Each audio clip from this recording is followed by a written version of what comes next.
just so y'all know. So on YouTube, it shows the three of y'all. So I'm not even in screen. But I'm Lisa Gilliam, and I'm going to let the others introduce themselves.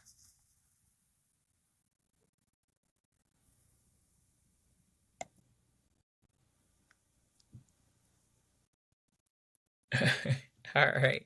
So y'all, we're trying a different platform now. Shout out to Good Riverside. We have evening, used Erica it before, Wingate. so we will see. We do have some people who are watching. Chef. If you see me looking to the side, because I'm also going Evening, to try Andrew to Anderson. address the things that you all are saying to us. We thank you for joining us. We appreciate it. Definitely appreciate it. Tracy said, hi, we are live. Hey, Tracy. That's my co-author, y'all. 21 days. If y'all haven't caught the book, go ahead and get the book. Anybody else want to say hello?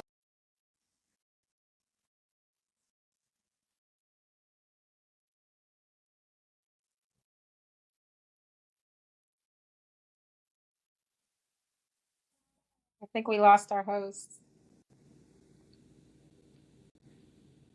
She'll be back on.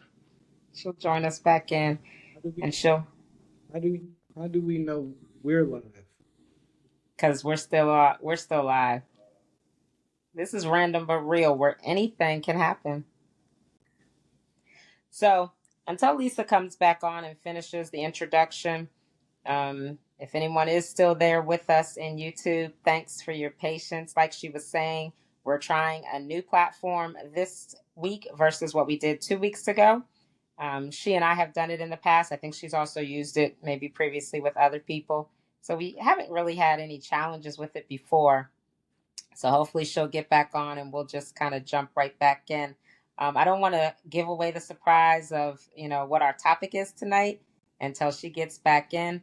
But I think in the few moments that we have until she comes back in, I can ask the question, has anyone had any feedback from our first episode? Did anybody reach out to you, tell you they watched it, what they thought about it? What happened for you guys? Chef, I'm gonna start with you. You was looking too closely. You should have been avoiding my eyes. I knew. Yes, I had a few people reach out, say that it was a good show, um, Great. great topic, great conversation, and they enjoyed my presence. Awesome. Great. Great. How about you, Andrew? So I'm on here. I'm uh, lending my perspective to Lisa, but when it comes to social media, I am a hermit crab. So you look at my Instagram, there's just one picture. So no, haven't got no feedback because I'm in the dark ages when it comes to social media and all that Okay. stuff. I mean, it could have been direct feedback. Someone could have just said to you, "Hey, I saw it." No, no, no. So no, No. no feedback just yet. Okay. So, Andrew, Mm-hmm. last week, like the last time we did this, I never knew that you had a red cup over there. I never knew. Somebody told me that. Oh Cause wow. I was paying so much attention to my glass that I never looked at. I was like, oh, he had a red cup too. That's why I had to see where your red cup. Gotcha. Now see, the thing is, I was just thirsty. It was just water in there. So Okay. That's cool. That's cool. Well, I didn't get any exact feedback from anyone, but I did watch it myself. And I was seeing the comments that were coming in, and I was looking at that feedback and whatever. But I thought it was a good intro episode. I thought that the beginnings of our personality and our interactions, kind of shone through, and so I think we're gonna have an exciting season. So, in case anyone is joining us for the first time this week, let's just do a quick reintroduction while we're waiting for Lisa to pop on. I'll start since I suggested it, but I'm Erica. Lisa and I are friends through my husband. They went to college together, and I met her years ago, and now we've become such close friends. And so I've co-hosted with her last season, and she invited me back this season. I am a married mother of four young adult children, 29, 25, 4, 22, turning 23 in December, and 20. So I'm kind of almost done with this thing, but do you ever really finish with parenthood? Probably not. And I'm an elementary school counselor, but I've spent my entire career, 31 years, working with individuals with disabilities in some form or fashion, residential or school setting. So that's a little bit about me. Andrew, little So, reintroduction. yes, my name again is Andrew Anderson. I know Lisa from our wonderful school, non-traditional program South, one of the alternative schools in PG County. I am a married father of three. How old is my daughter? 12 going on 13, 11, and 8. My oldest is my girl, and then two boys. Grew up in PG County my whole life. Yes, I've been teaching for 4 years. Was a science nerd before that, still a science nerd now, and I just, cool, easy, relaxed, easygoing guy. Oh, cool. All right, Chef, tell the people who you are.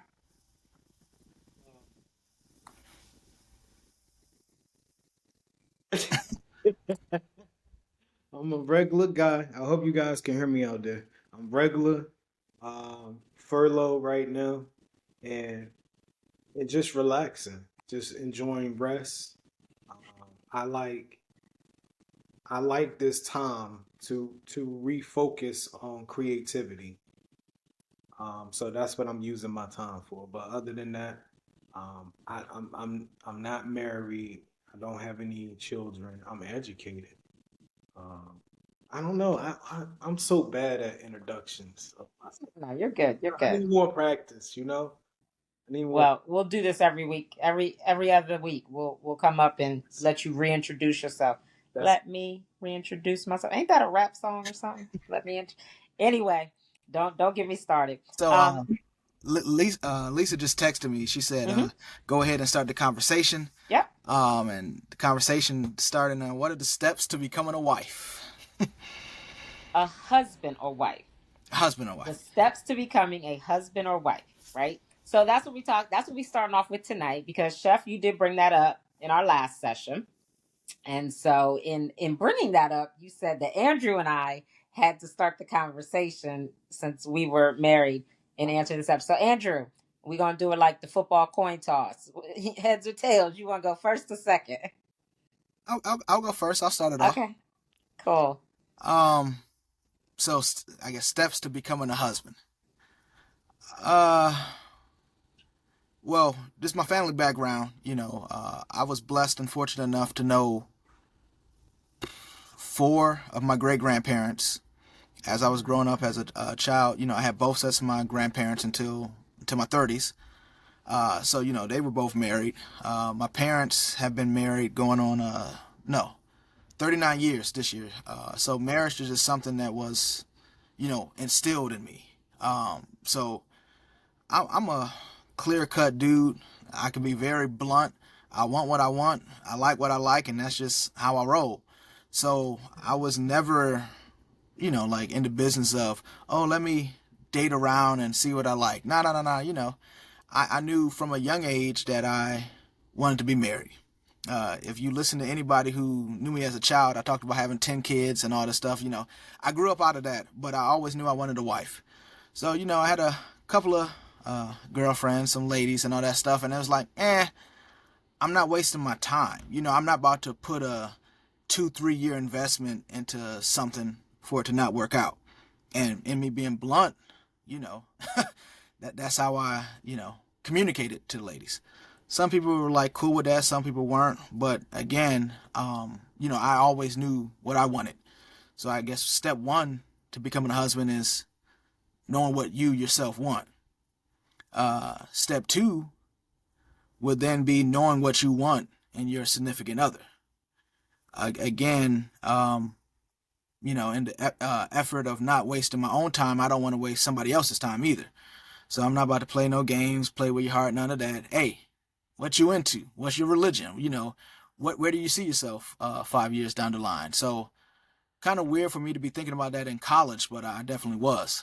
And so, as I said last week, or 2 weeks ago, I've known my wife since we were both children. We grew up in the same church. I'm 3 years older than her, so I knew her when she was 5. I was 8. And it's not like a sweet romantic story or anything like that. I didn't, pay her no mind growing up. She was my sister's friend, closer to her. She was over the house and all that stuff. We went to the same high school, but again, I was a senior. She was a freshman. Paid her no mind. So I guess step number 3 is to uh, commit to yourself that you're ready for commitment. So you know, as I was getting ready to graduate college, I recognized that, hey, it's time for me to move out of home, and I'd like to have a woman with me. So her name's Veronica, but I call her Nikki. Me and Nikki were talking and all this stuff, so I decided to make it official. And I'd say after just a couple of months of dating, I knew that this was the woman who I was going to marry. So we talked, made sure we had that alignment, and I asked her parents for permission. She was a little young. I was young myself, but went the traditional route, asked them for their blessing and all that stuff, and then proposed to her at the Statue of Liberty because I had followed step number 3. I was ready for that commitment. We took about a year to get things ready. Then after that, we got married. So I don't know if those are steps that everyone can apply, but those were my steps to becoming a husband. Again, knowing what I want, knowing what I wanted in my partner, and then making sure that I was myself ready for commitment. I absolutely love that. That's really great.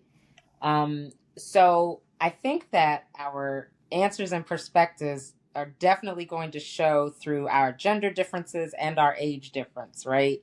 Um, your answer to me was like extremely mature. And to be very honest, I don't think that even though they say women are more mature than men, and I'm obviously older than you, so I was older than you even back then, right? I don't think I thought of it that way like you did. I wish I had, just because that's a great way of thinking of it. So for me, my parents were both born and raised in the city. They're both deceased now, but they were both from the city. Opposite ends of the city, though. My father's from Southeast, my mother's from Northeast. But they both came up in a time period where most of their siblings and cousins and family members married people from the neighborhood, right? And so families knew families, if you will, right? That's what I come from. My parents met because my mother's oldest brother had married a woman from Southeast, and when it was time to go to high school, H.D. Woodson would have been the neighborhood high school for my mother, but it was not even built yet. And she did not want to go to the other high schools in the city because she came from a very large family. And so there was cousins and sibling everywhere. So she chose to go to school in Southeast. She used her sister-in-law's address, went to Ballou. And that's how she met my dad. Otherwise, they literally should not have necessarily crossed paths. So I grew up knowing this story, growing up around my family, seeing how people knew each other from the neighborhood, knew each other's families, got married. And somewhere along the way, I thought that I too would meet my husband in high school because that's what my parents did. But it became very clear as I got to the end of high school that I wasn't meeting my husband in high school. So I said, okay, maybe he's in college. So I went to college with the mindset that I would probably meet my husband, not based on any other kind of steps or thoughts, but just what I knew. But I got to the end of college and still hadn't met him. So I was like, okay, well, I don't know. How's this supposed to work? I was months out of college when I started a job where I happened to meet the man who would become my husband. So I wanted to be a wife. I wanted to be married, and I was probably looking for it at every turn. And when an opportunity presented itself, I was like, okay, we're here now. So for me, I think he and I met, I was 23, he was 26, I think.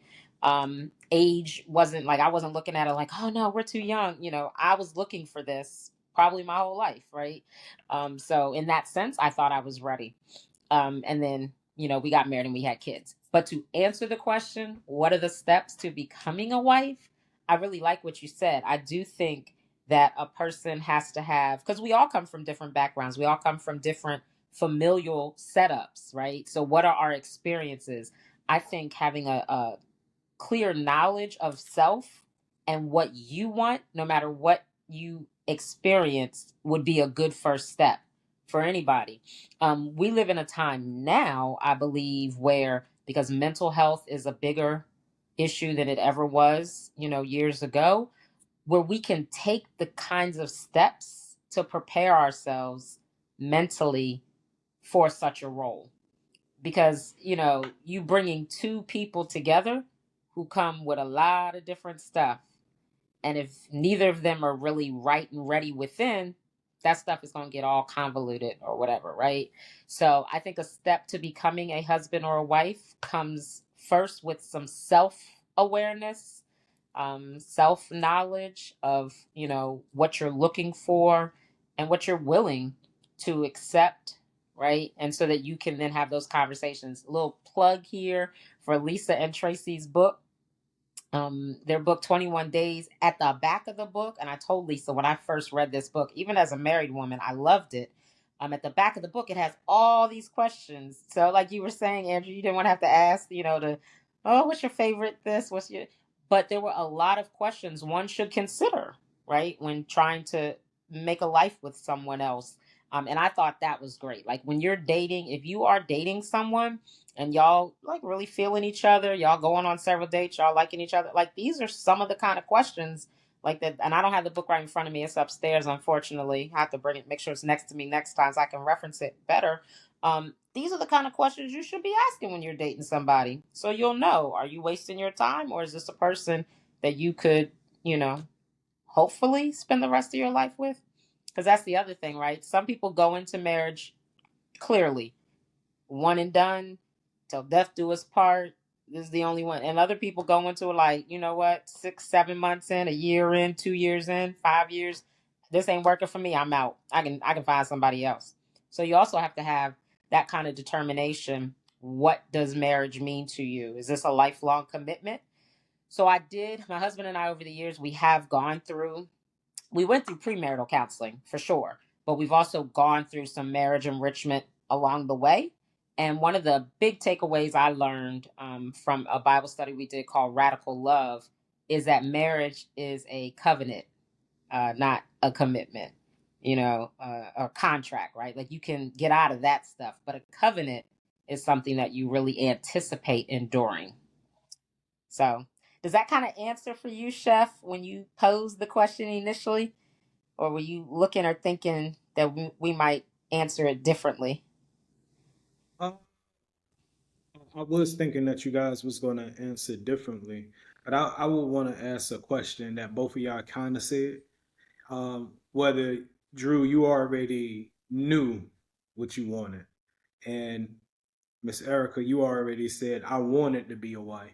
What is some of the lessons that you had to learn after you became that? Okay. Some of the lessons that I've had to learn and still have to learn is that what I saw in my household and what my husband saw in his household, not only were they two very different experiences, but they have impacted our household so greatly. And I don't think I gave that consideration going into it. Because, I mean, what did I have to work off of? Now, my mother came from a two-parent home, and my father came from a single-parent home. Um, I never considered what that meant for them parenting my sister and I growing up. Um, I came from this two parent home, and my husband came from a two parent home in which one parent passed away early on. And so then from a single parent home. I never considered what that might impact and look like in our household, raising children and what we brought to the table. We also come from different areas. He's from Norfolk, Virginia. And while that might not seem like a big deal, I would say that kind of southern living that his mother came up in, very different from my parents growing up here in the city. And furthermore, his mother is significantly older. His parents were significantly older than my parents. So his mother was like the age of my grandparents. So the way we were raised, just totally different, for all those reasons. And I just never considered how that impacted what we bring to the table as husband and wife and as parents. Chef, could you repeat the question? I just want to make sure I'm answering it correctly. What's some of the lessons that you learned after becoming a husband? All right. Well, as confident as I was in what I wanted, I was only 22 when I got married. So it's not just lessons in becoming a husband, it's lessons in becoming a man. So my faith has always been strong.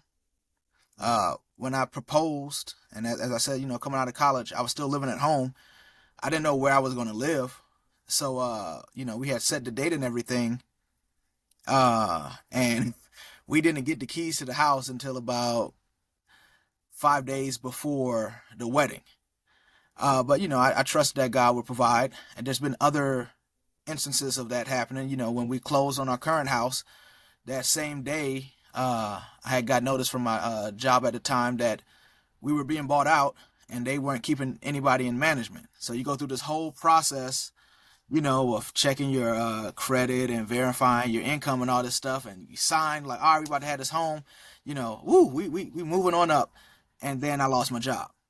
And so part of being a husband, is directly related to my journey in being a Christian man. And so, that comes with learning how to provide, that comes with learning how to protect, that comes with learning how to deal with someone else's emotions, that comes with learning and recognizing that things that bothered me as a teen, as a child in regards to my dad, I'm like, okay, I get it now. So it's a whole lot of growth. I can't pinpoint anything, but through it all, it's helped me to become closer to God because I can't do it by myself. And to be honest, in marriage, it's given me perspective as to why people get out of it. In fatherhood, it's given me perspective as to why, and I know people don't want to hear it, but I get why some dudes leave. It ain't easy. It's not for everyone. Marriage has actually changed my views and perspective of marriage.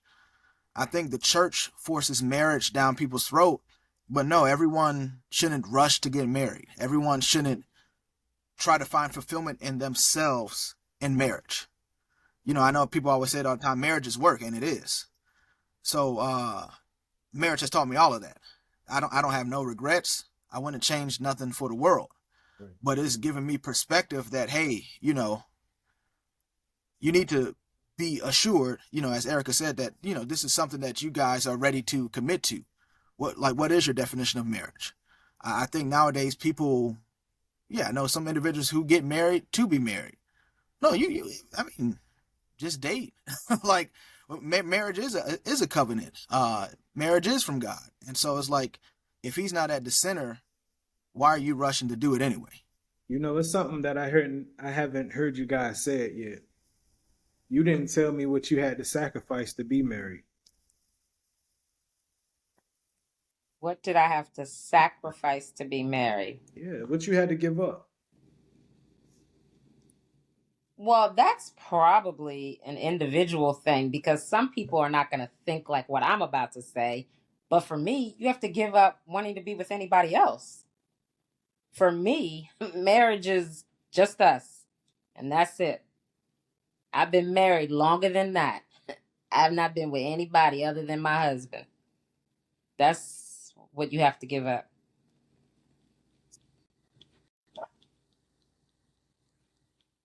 No, I have to not want anybody other than my husband. Mature man, you have to do that.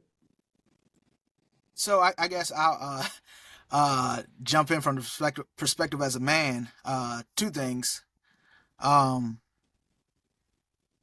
I can't say that I sacrificed it because then it's like being negative on my marriage, but I missed out on, running the streets and playing all the games and all this stuff. I don't know about none of that because I got married. So I got married at 22, but my senior year in college, I was dating, uh, the girl that would become my wife. So there's a whole lot of stuff about the game that I don't know. Like some of my boys, they be talking. I'm just like, oh yeah, I have no point of reference to any of that. So that's pretty much what I was asking because if both of y'all got married really young, obviously you had to sacrifice something. I don't know if it's best to get married young or older when you're mature. I think it's best to be mature, period. Like, if you can be a mature person younger, right? But I think you have to be mature for just what marriage entails, the commitment. But I think that also is an individual thing. Again, I come from parents and a generation of people who got married young. So in my mind, in my life, that was normal.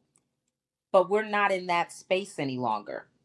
People take longer, which is a good thing. Like, I mean, people are traveling or they're doing more with their careers before they're settling down with this one person and building this life that may or may not include children, right? Some people marry, like you said, Andrew, and they don't necessarily want kids, but they want the companionship of marriage or the financial benefits of marrying. So, um, so you can be younger and mature and do it, but like I said, I mean, I look back now and I'm just like, wow, I've been married for 27 years. That's a long time. In the beginning, I knew my parents had been married a long time, but I didn't think of it like that's a long time because it was their story, not mine. But now that I'm here and I look back on it, I'll be like, golly, it's been a long time. Uh, I can only speak from the man's perspective. I don't know what it's like for a woman. I don't talk to women in great detail about such things. But when I hear dudes talk, I don't feel like I actually sacrificed anything. Like all the stuff that they be going through and all the sob stories and all the oh man this and that and just the what turns into addictions to the chase, and it's like you can never be satisfied. I don't know if I can say that, oh, I missed out or I sacrificed anything. I think I lived in a sheltered space that protected me. Um, Again, I mean, that's not to say that marriage has been perfect and that there haven't been issues, but at the end of the day, you know, I've built relationship with this woman for 16, 17 years, and I want to get to 27, 28, 29 years. I can't have that if I didn't have that foundation.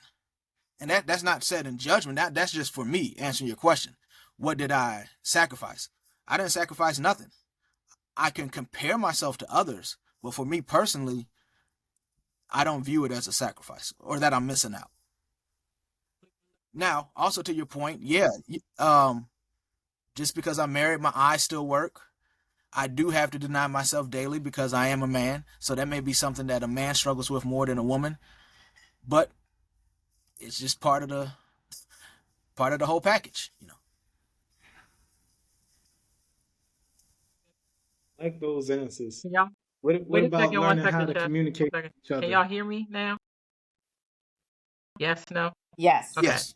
So we are actually going Yes. Yes. to Yeah. y'all have been holding down. I guess we can call this topic the couple married perspective, and maybe next week Chef and I will be talking about the single perspective, and y'all can come with there. We're actually going. It's been 30, so we're shutting it down in 15 minutes.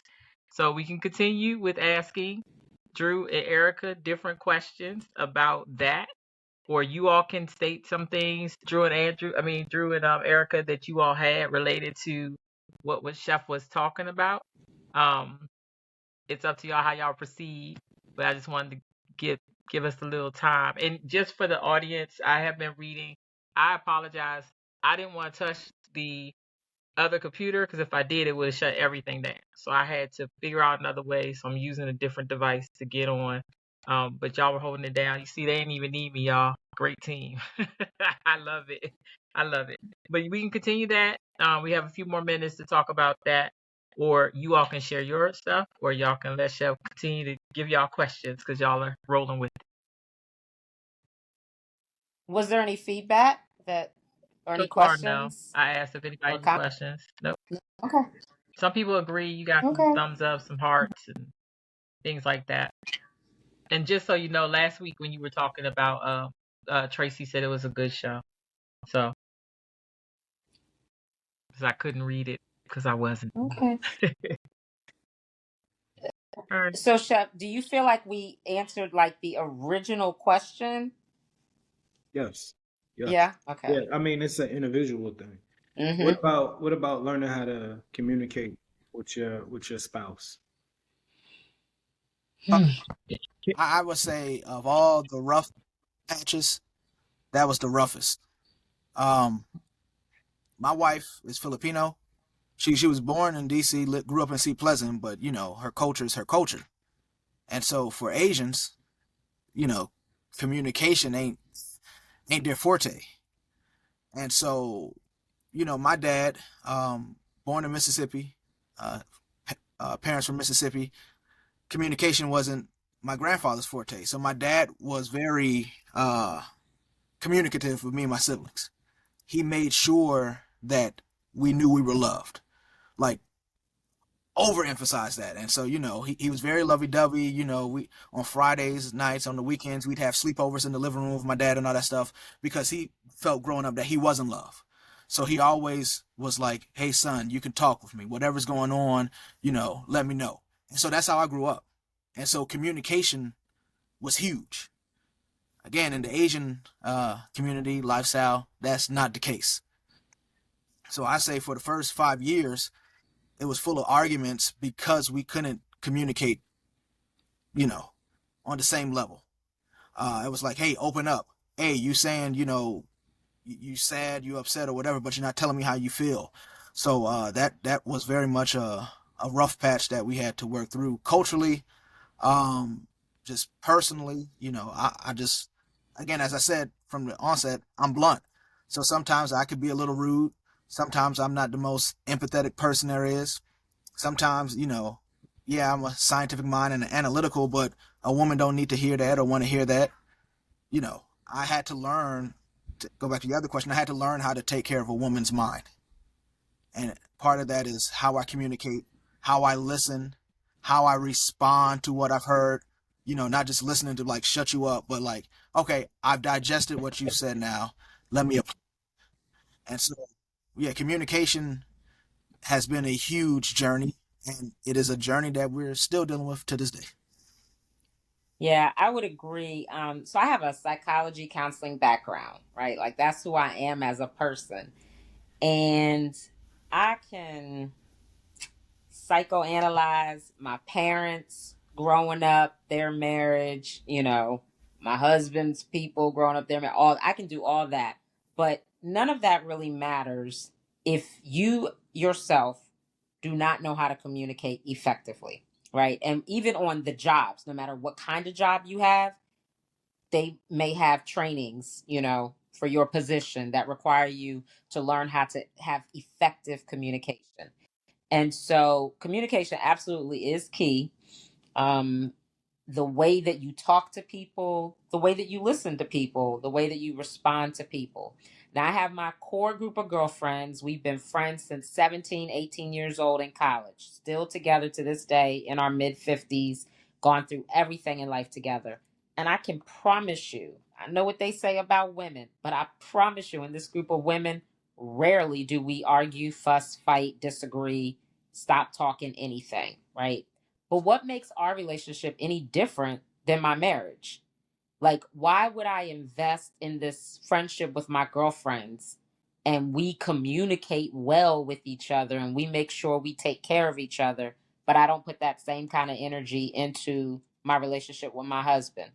Because I think somewhere in society, we have this really warped mindset in opposite sex, relationships, love relationships, like how we treat each other.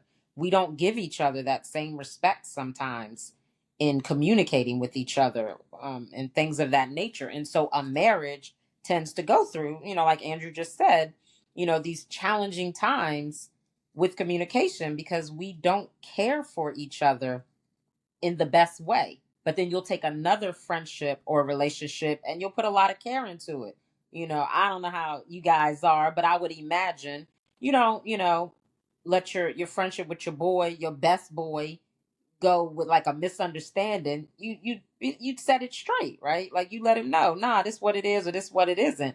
But sometimes in our romantic relationships, like we're scared to talk to each other sometimes. And I know for a guy, like you said, you got to learn how to deal with women and our emotions and the way we come. And so you're like, I know I can't say this to her because she about to kirk out. She about to get all emotional. And I'm very sensitive.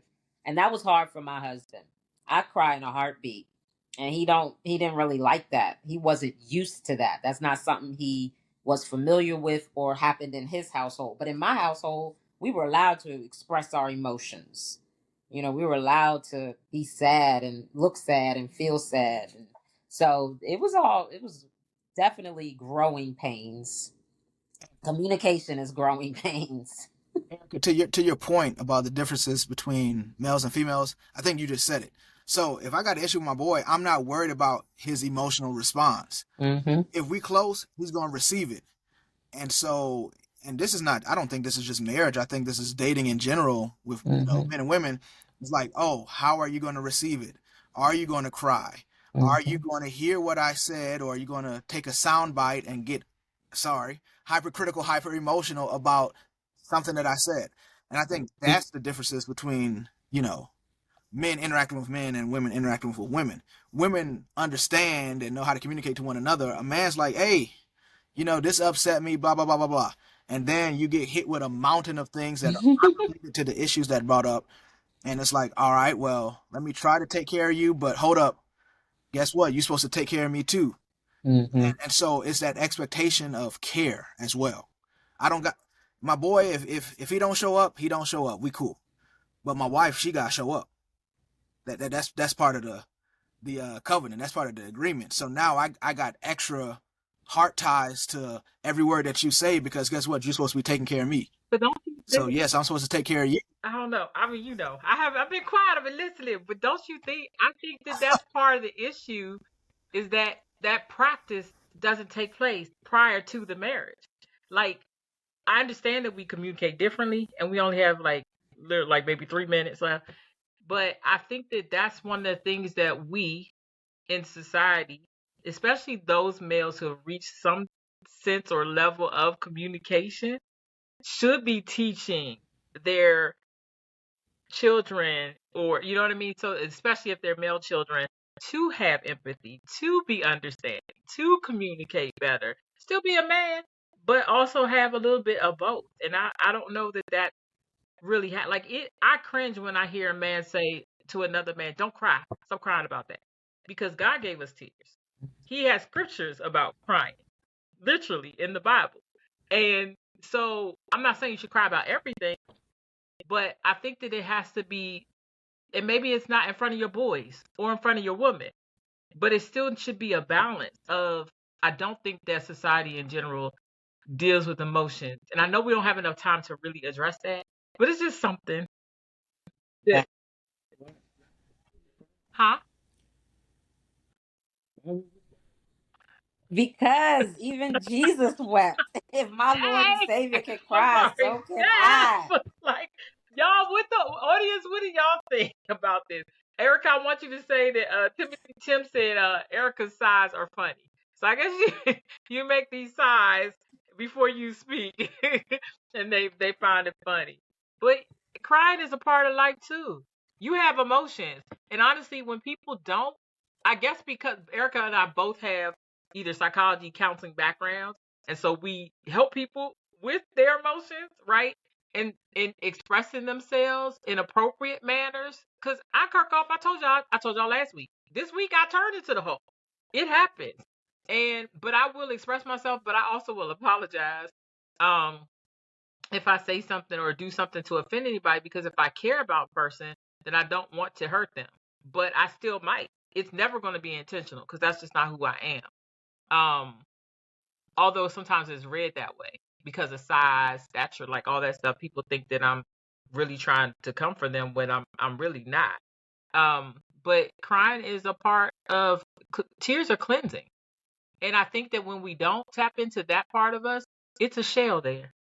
It's a reason why a person would not feel comfortable enough to cry. Now I'm not saying around everybody, but somebody that you could be that emotionally vulnerable, because it also opens you up for a woman. Women want safety and they want to feel secure. And I can't tell you how many men have said almost what you were talking about, Drew. Like just like the don't cry, like not don't cry, but not like, or no, you were saying it about, yeah, you said it, Erica. They wasn't used to the tears, right? The crying. It happens. It's gonna happen for females. And I think that a male who loves us is going to be open to tapping into that. But we can't even talk about this now. We're gonna have part two starting that.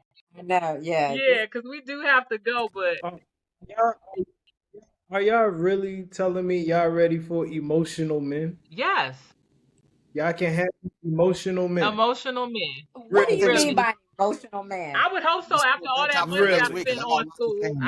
I can handle it. Tracy says it's okay to be vulnerable at times, and Tim says I have all sisters, and none of them don't want no crying man. And Tracy said not soft, right? We don't want a soft man, but eventually, Yeah, we didn't say like y'all, soft. y'all would have somebody who dies and not even want to actually shed a tear. Y'all would have people like traumatic situations happen, and y'all be like, "I'm good." No, you're not. Be honest. You're not good. You're not. Not all the time. That's not showing signs of strength. That's actually, in my opinion, showing a sign of weakness because you're not being real with yourself, with the person also that you say you love. But that was a good conversation, y'all. So somebody write that down so we Yeah. know where to start the next time. And Chef, be ready. Because Drew and Erica are going to be talking to us about some single stuff. Maybe some things that y'all didn't think about before you got married. I think that. Well, I don't know. You said you could hear what we were saying before, and I was saying how the questions at the back of the book, Mhm. they're great questions for single people, thinking about it, because there's a lot of things to consider. But yeah, I'll definitely have some, should have 25, thought about nobody this. getting You married. said nobody getting married no more? Ah, don't speak that. I rebuke that. I want to get married. 2020, Oh my gosh, Chef, if no. you ain't already, Tracy said, be in touch with your feelings. She wasn't talking to you, but I am talking to all of the men listening and watching, y'all.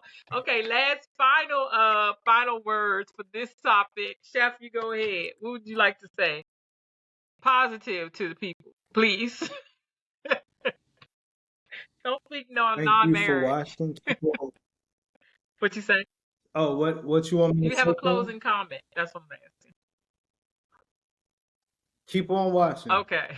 That's a good one. All right, Erica.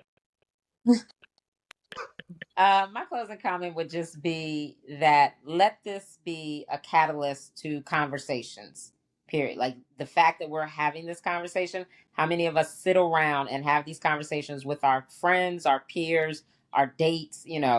We need to communicate more with each other. Fair. Drew? Say thank you for the time. Thank you for listening, and I'm looking forward for the next session because I think that's going to be a hot topic if we start talking about men and their emotions. Lord. Well, yeah, we will have to get in that, and then Erica, if you do have a book, you can ask your questions or whatever. The 45 minutes went by Yeah. really quickly. I'm trying to keep it to that, but sometimes it gets heat. But I think things work out the way it was supposed to. Y'all held it down. Thank you for sharing with us. Remember, um, mental health can affect every aspect of your life. And so we want you all to be healthy. If you need help, please go get help. There's nothing wrong with seeing a counselor, a therapist. If you need referrals, then hit me up. One Singing Lady on pretty much all platforms. Send me an email. Whatever you have to do, I will refer you if I can, because I really do care about mental health advocacy and just making sure everybody's all right. Thank you to those who watch. Please like, share, and subscribe to this page. Send it to your friends. Do whatever you got to do. Let people know. I'm excited. I think that we have four very different personalities and yet some similarities. And I think that the just everything that we bring to the table makes it all worthwhile. So thank you all for carrying it on. Hopefully, third time will be a charm. It won't be connection issues. But if it is, I know I have three capable people who can continue the topic. I appreciate y'all. Love y'all. You all have a good night. Hold on, team. Talk to y'all later. One Singing Lady out. Bye. I was about to say, y'all can say bye. We'll I see you said then. bye.